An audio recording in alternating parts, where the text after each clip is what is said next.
పాపని ఎప్పుడైనా సరే నీరజ వాళ్ళు బయటికి తీసుకొస్తే అక్కడ మనం పాపను ఎత్తుకుపోవాలి తప్ప ఇంటి దగ్గర నుంచి తీసుకెళ్లడం అసాధ్యం.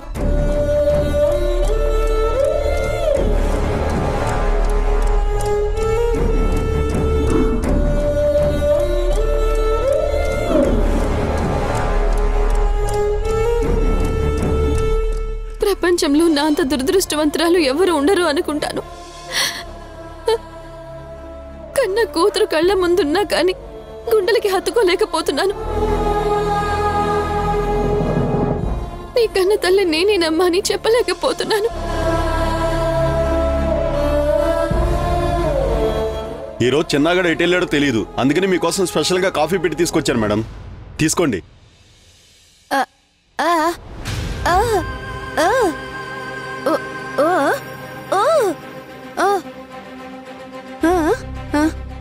ఏముంటున్నావు సారంగి? మాకేం అర్థం కావట్లేదు. ఏమి లేదు బాబు, నువ్వు బాధపడకు. ఎలాగైనా రేపటికల్లా నీ బిడ్డను తీసుకొచ్చే బాధ్యత నాది అని అమ్మాయి చెప్తుంది బాబు.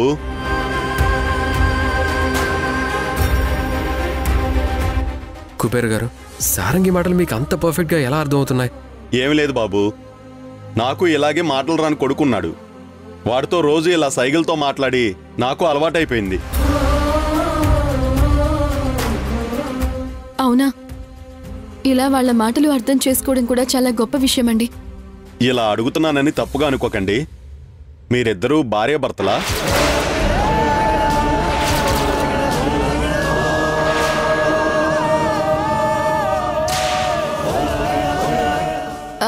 కాదు. అవును, మేమిద్దరం భార్యాభర్తలమే.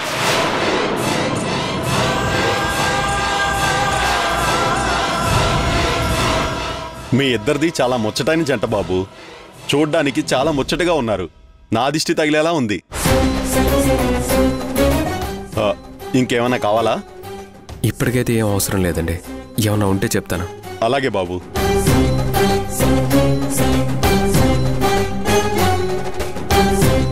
తీసుకోండి అమ్మా.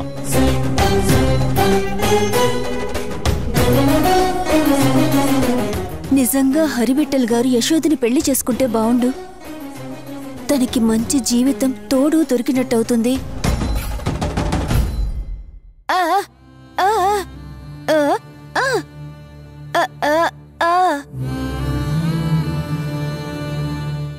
సారంగి, నువ్వు తొందరపడి ఎలాంటి పని చేయొద్దు. ఏం చేసినా ఆలోచించి చేద్దాం.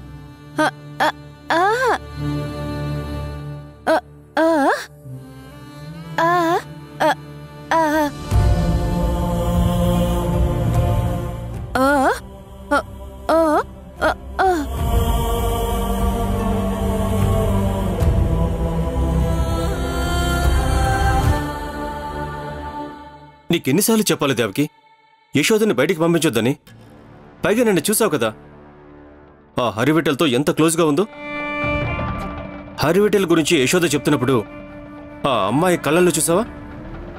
ఆరాధిస్తున్నట్లుగా కనిపించాయి. అంతకంటే మించి ఆ హరివిఠల్ని నేను గమనించాను. వాడు ఖచ్చితంగా యశోదని ప్రేమిస్తున్నాడు. ఏదో ఒకరోజు తన మనసులో మాటని ఖచ్చితంగా చెబుతాడు. అప్పుడు యశోద ఎలాగో ఫ్రెండే, తన గురించి కూడా అన్ని విషయాలు తెలుసు కాబట్టి హరివిఠల్ని పెళ్లి చేసుకుంటే తప్పేముందన్న ఆలోచనలో పడిందే అనుకో. మన పరిస్థితి ఏంటో ఒక్కసారి ఆలోచించు. నువ్వు అనవసరంగా కంగారు పడుతున్నావురా. యశోద మనసులో ఇప్పుడు పెళ్ళనే ఆలోచనే లేదు. ఒకవేళ నువ్వు అన్నట్టే ఉంటే యశోద ఇక్కడెందుకుంటుంది? వెళ్ళి ఆ హరితోనే కలిసి ఉండేది కదా.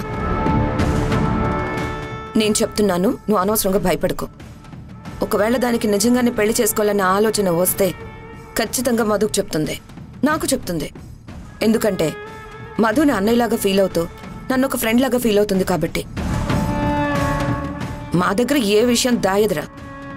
తనకు పుట్టింటి వాళ్ళు ఎవరూ లేరు. తనకి పుట్టిల్లైనా ఫ్రెండ్స్ అయినా మధుకరు నేను మాత్రమే. నువ్వెన్ని చెప్పినా యశోద మెడలో నేను తాళి కట్టే వరకు నా టెన్షన్ పోద్దేవకి. ఎందుకంటే నాకు తెలియకుండానే నేను యశోదకి బాగా అడిక్ట్ అయిపోయాను. ఎంతలా అంటే 24 గంటలు తన గురించే ఆలోచిస్తున్నాను. యశోదతో పెళ్లి జరిగితే నా జీవితం ఎలా ఉంటుందా అని ఊహించుకుంటూ బ్రతికేస్తున్నాను. ఒక్క మాటలో నీకు అర్థమయ్యేలా చెప్పాలంటే నాకు తన ఆస్తి అవసరం లేదు. నాకు యశోదతో పెళ్లి జరిగితే చాలు. వీడికి యశోద పిచ్చి బాగా ముదిరింది. రేపు ఆస్తి మొత్తం నేనే తీసుకున్నా వీడేం అడిగేలా లేడు. ఎలాగోలా వీళ్ళిద్దరికి త్వరగా పెళ్లి చేసేయాలి.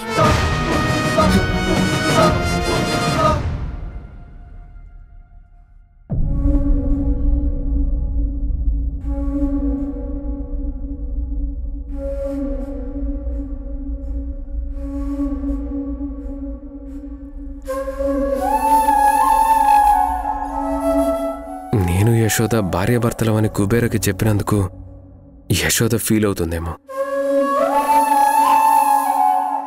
యశోద, వాటర్ తాగు.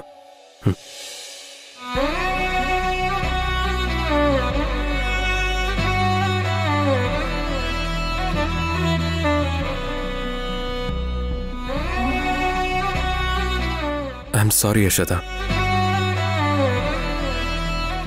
మనిద్దరం భార్యాభర్తలమని కుబేరకి చెప్పినందుకు నువ్వు ఫీల్ అయితే ఐఎమ్ ఎక్స్ట్రీమ్లీ సారీ. నేను కావాలని అలా చెప్పలేదు. సారంగి ఎట్టి పరిస్థితుల్లో అయినా నీకు బిడ్డని తెచ్చిస్తానని చెప్పినప్పుడు ఆ బిడ్డ ఎవరు కూతురని కుబేర అడిగితే నువ్వు నా బిడ్డ కాదు అని అబద్ధం చెప్పలేవు, చెప్పకూడదు కూడా. అందుకే అతను అలాంటి ప్రశ్న వేయకుండా ఉండాలని, నువ్వు సమాధానం చెప్పడానికి ఇబ్బంది పడకుండా ఉండాలని మనం భార్యాభర్తలమని అబద్ధం చెప్పాను. అంతేకాని నా మనసులో ఎలాంటి దురుద్దేశం లేదు. కావాలనైతే నేను అలా అబద్ధం చెప్పలేదు.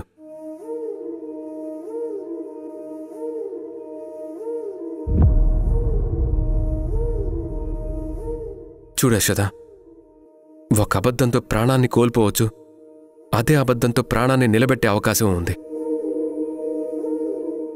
ఏ తప్పు చెయ్యని నువ్వు నలుగురు ముందు తలెత్తుకుని నిలబడాలి కానీ తలదించుకునే పరిస్థితిలో ఉండకూడదు. ఇవన్నీ ఆలోచించే నేను అబద్ధం చెప్పాను. థ్యాంక్స్ హరి. నువ్వన్నది నిజమే హరి. నేనిప్పటికే తలెత్తుకోకుండా చేసే ఎన్నో ప్రశ్నలకి సమాధానాలు దొరక్క పిచ్చిదానిలా మిగిలిపోతున్నాను. ఆలోచించి ఆలోచించి నిజంగానే నా బ్రెయిన్ డెడ్ అయిపోతుందేమోనని భయం వేస్తోంది. ఆ కుబేరా గారు నా బిడ్డకి తండ్రెవరు అని అడిగితే నా దగ్గర సమాధానం లేదు. ఒక రకంగా చెప్పాలంటే నువ్వు నన్ను కాపాడేవని చెప్పాలి. ఇప్పుడు నేను ఫీల్ అవుతుంది దాని గురించి కాదు హరి, నా బిడ్డ గురించి. నా బిడ్డని ఎలా చేరుకోవాలి అనే దాని గురించి మాత్రమే. ఆ పరిస్థితిలో నువ్వు అబద్ధం చెప్పడం కరెక్టే హరి. నేను చెప్పిన అబద్ధం త్వరలోనే నిజమవ్వాలి యశోద. అప్పుడు నాకంటే ఆనందపడేవారు ఈ భూప్రపంచంలో ఎవ్వరూ ఉండరు.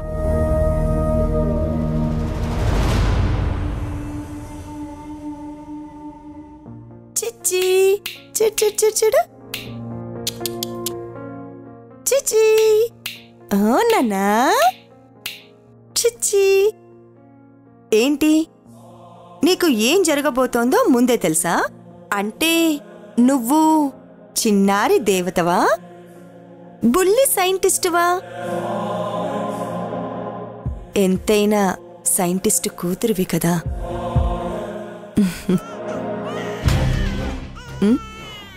ఊరుకోనన్నా. అయ్యో, ఏమైంది? అయ్యో, అయ్యో. మమ్మీ, ఏదో జరుగుతుంటేనే ఇలాగే అచ్చం ఇలాగే ఏడుస్తుంది. ఇది రెగ్యులర్గా ఏడ్చే ఏడుపు కాదు మమ్మీ. అవునతయ్య, సంథింగ్ ఈజ్ ఫిషీ. ఇదివరకు కూడా ఇలాగే ఏడ్చినప్పుడు నీరజ ప్రమాదం నుండి తప్పించుకుంది.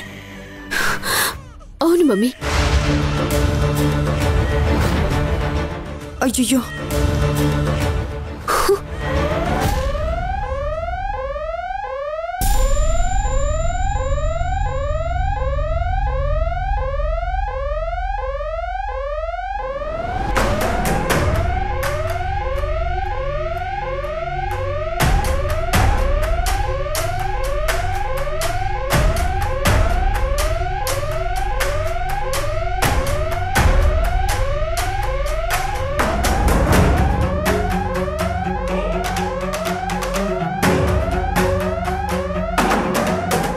యశోద వచ్చి వాళ్ళందరి మీద అటాక్ చేస్తుందా? అందుకే సైరన్ మోగిందా? మమ్మీ ఏంటి మమ్మీ, ఇంతవరకు ఎప్పుడు ఇలా సైరన్ మోగలేదు. అసలు ఈ కాలనీకి ఇలాంటి సైరన్ ఉందని కూడా తెలియదు అత్తయ్య. ఏంటత్తయ్య ఇదంతా? Nothing Sanjay, cool. పాపని తీసుకో. నేను వెళ్తాను, మీరు రాకండి. నేను వస్తాను. వద్దు అన్నాను కదా. ఇక్కడే ఉండు సంజయ్. బయట ఏం జరిగినా మీరు తలుపు తీయొద్దు. డోరు గట్టిగా లాక్ చేసుకోండి. ఏదైనా ఉంటే నేనే కాల్ చేస్తాను. అలాగే మమ్మీ.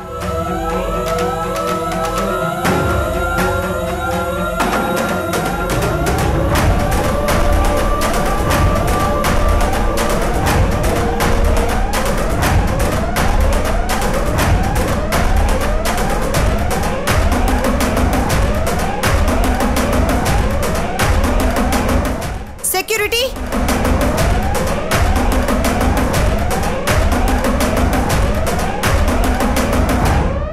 ఎవరో గోడ దూకొచ్చారు మేడం. వచ్చిందా? అవును మేడం, ఎవరో ఒక అమ్మాయి వచ్చింది. ఆవిడ్ని పట్టుకునే ప్రయత్నం చేసిన వీళ్ళని దాడి చేసి వెళ్ళిపోయింది మేడం. ఎక్కడ్రా అది? ఎలా వదిలేశారు? బయటికి వెళ్ళలేదు మేడం. ఇక్కడే ఎక్కడో ఉంది మేడం. మేము చూస్తాం మేడం. త్వరగా త్వరగా వెతకండ్రా. కనిపిస్తే చంపి పారేయండి. అలాగే మేడం. రేయ్ లేవండి, వెళ్ళండి రా. త్వరగా వెళ్ళి వెతకండి.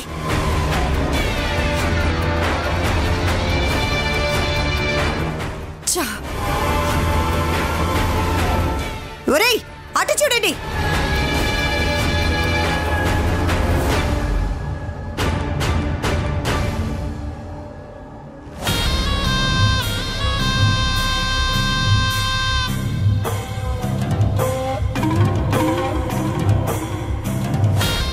రే ఉస్తాద్, ఇలా రా.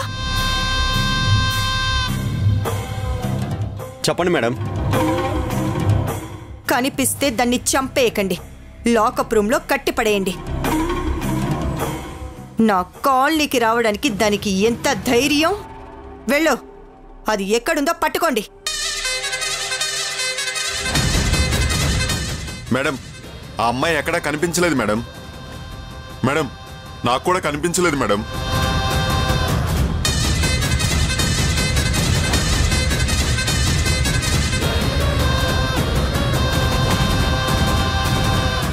వెళ్ళి వెతకండి.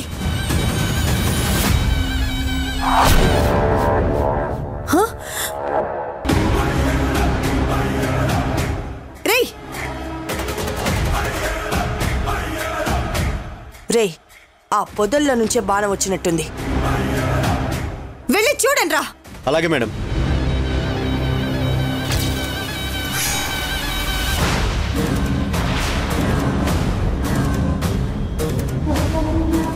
మేడం, ఇక్కడుంది మేడం. రేయ్ పట్టుకోండిరా దాన్ని. లాక్కురండి.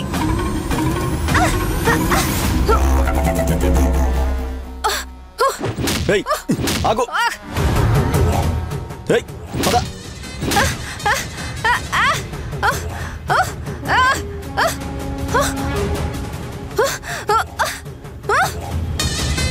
ఏయ్ ఎవత్తివే నువ్వు?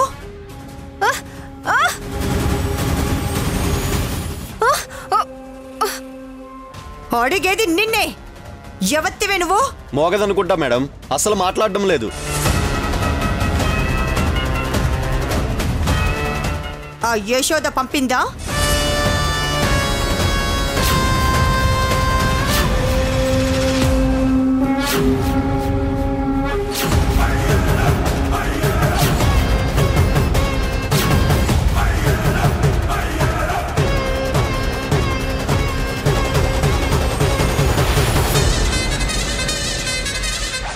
ఏయ్ ఆగు.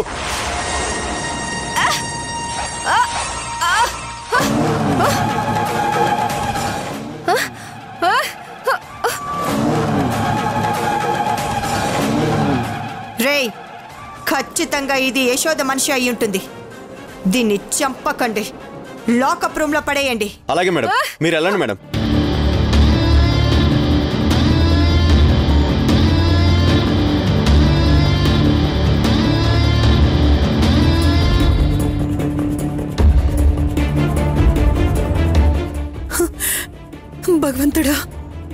సారంగి యశోద పాపం తీసుకొస్తానని వెళ్ళింది. ఎలాగైనా తీసుకొచ్చేలా చూడు తండ్రి. సారంగికి ఏం కాకూడదు. అమ్మా కుయిలి, ఏంటి ఏదో కంగారుగా ఉన్నట్టున్నావు? సారంగి ఇంకా ఇంటికి రాలేదా? మీకేం చెప్పలేదమ్మా? దేని గురించి? సారంగి మీ బిడ్డను తీసుకొస్తానని ఆవేశంగా వెళ్ళిందమ్మా.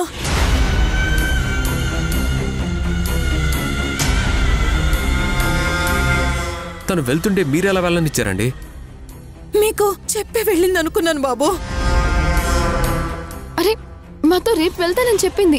ఆ విషయం గురించి మాట్లాడటానికి నీ దగ్గరికి వస్తున్నాం. అవునా?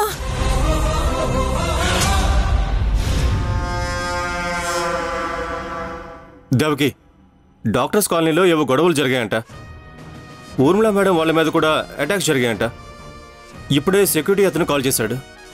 అవునా? ఊర్మిళ గారికి ఏం కాలేదా? ఏం కాలేదంట దేవకి. కానీ అర్థం కాని విషయం ఏంటంటే, ఊర్మిళ మేడం గురించి తెలిసిన వాళ్ళెవ్వరూ మేడం మీద అటాక్ చేయాలనే ఆలోచన కూడా చేయరు. ఖచ్చితంగా ఆవిడ గురించి తెలియని వాళ్లే చేసుంటారు. అలా ఎందుకు అనుకోవాలి? ఆవిడ వల్ల ఎవరు బాగా నష్టపోయిన వాళ్ళు ప్లాన్ ప్రకారం అటాక్ చేసి ఉండొచ్చు కదా. నువ్వు చెప్పింది కూడా కరెక్ట్ దేవకి. ఒకవేళ పాప కోసం యశోదమైన ప్లాన్ చేసి ఉంటుందా? చేసుండొచ్చు కదా అని నా అనుమానం.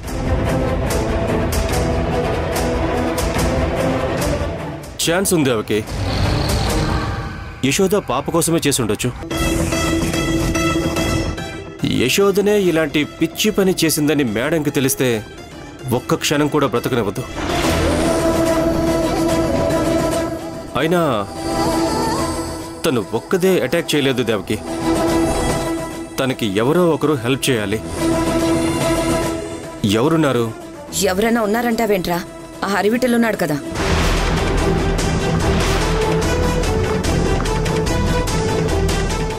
నిజమే దేవకి. ముందు వెళ్ళి అక్కడేం జరిగిందో, అక్కడ పరిస్థితి ఏంటో చూడు. ఆ యశోద చేసే పనుల వల్ల మనకి టెన్షన్లు, బీపీలు, షుగర్లు వచ్చేలా ఉన్నాయి. సరే, వెళ్ళొస్తాను.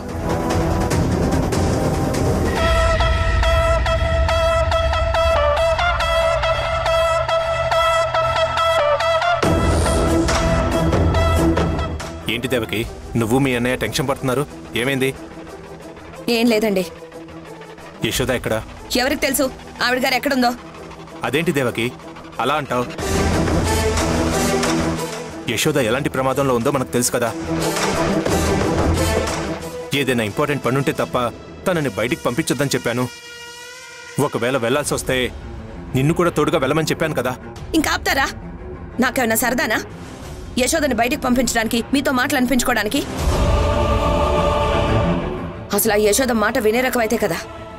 అప్పటికి చెప్తూనే ఉన్నాను, సుబ్బరాజ్ వస్తాడు, నువ్వెక్కడికి తీసుకువెళ్ళాలి అనుకుంటే అక్కడికి తీసుకెళ్తాడు అనని. వింటేనే కదా.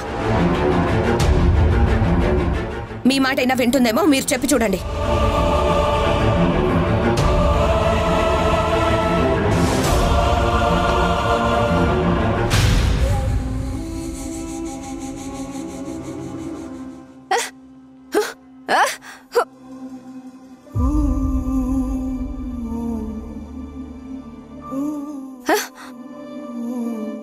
ఇది అమ్మగారి మీదే అటాక్ చేయడానికి వెళ్ళిందంటే దీనికి ఎంత ధైర్యం రా.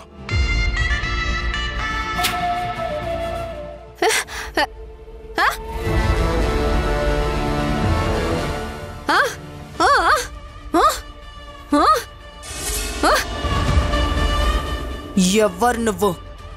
డాక్టర్స్ కాలనీకి ఎందుకు వచ్చావు? నా మీద ఎందుకు అటాక్ చేయాలని చూసావు? చెప్పు, ఎవరు నువ్వు? పాయింట్ బ్లాంక్ లో గన్ను పెట్టినా నీలో భయం లేదంటే అసలు ఎవరు నువ్వు?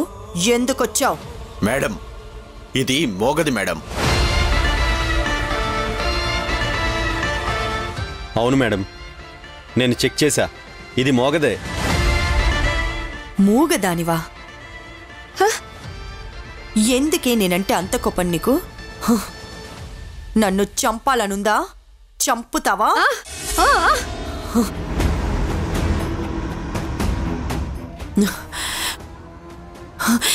నిన్ను ఛ! హస్తవాసి మేడం రేయ్ మీరు కూడా రండి.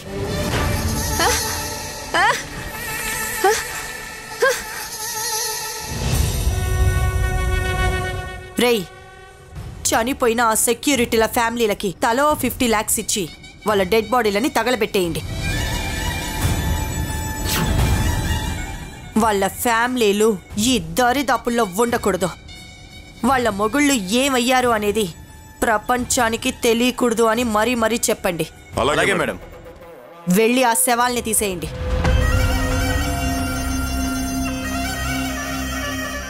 హస్తవాసి నేను చెప్పింది అర్థమైందిగా? అర్థమైంది మేడం. నేను సెక్యూరిటీకి ఇన్ఫార్మ్ చేస్తాను.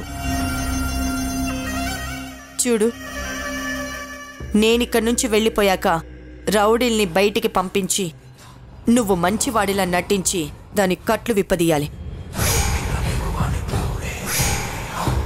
దాన్ని పారిపోమని చెప్పు. మేడం అది పారిపోతే మళ్ళీ మిమ్మల్ని చంపడానికి వస్తుందేమో. నేను ఎక్కడున్నానో తెలిస్తేనే కదా అది నన్ను చంపడానికి వచ్చేది. ఇప్పుడు అది ప్రాణ భయంతో పారిపోవాలని చూస్తుంది, కానీ నా కోసం మళ్ళీ వెతకాలని చూడదు.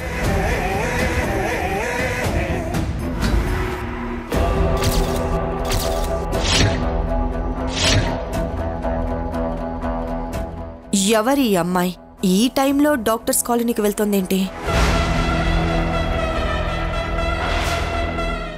యశోదా!